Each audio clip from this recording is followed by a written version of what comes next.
nature and topography of the geographical location is a determinant of the profession of the people.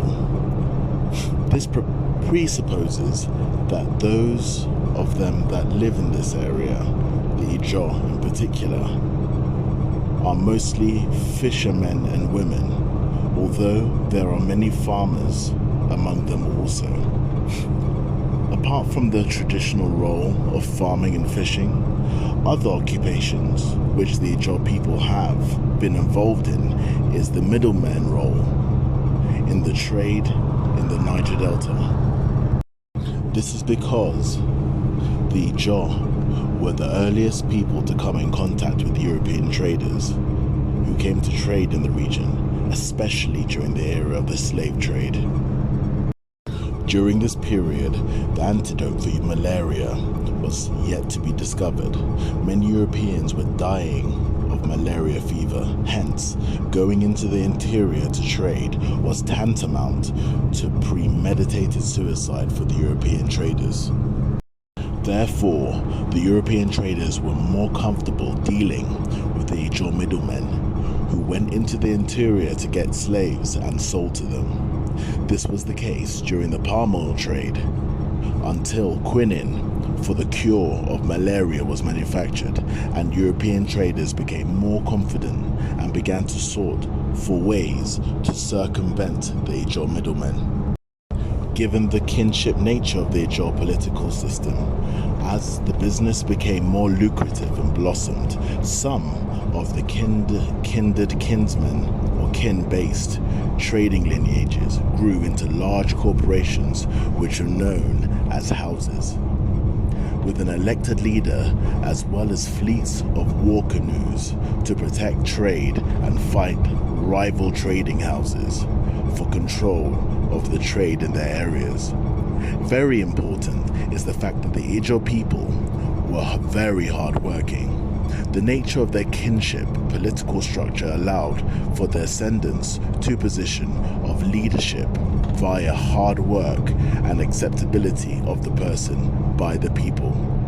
This meant that anyone who aspired to become a leader in any IJAW community must be hardworking, charismatic, and have the ability to win confidence and trust of the people of his community before he was elected to such position. A good example of this was the rise of JAJA, a slave who rose to the exalted position of king of OPOBO. This was made possible through the social practice of ritual acculturation, where a person of non-IJAW origin can become an IJAW after undergoing certain ritual rites, as exemplified by the story of JAJA of OPOBO, who was an Igbo slave, but became the leader of the people of OPOBO. Trade began in 1630 and ended in the 1860s. In fact, why slave trade? If you look at them here, just bring your hand and all of them sitting down.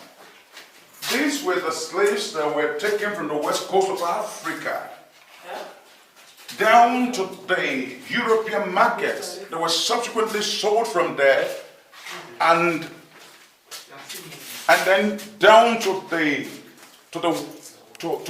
West Indies, where they call the New World, and now the Americas. You may wish to ask, why slave trade? As at 1550 AD, coffee and tea as beverages had been discovered in Europe. You know, coffee is bitter, and tea also bitter, has this bitter taste.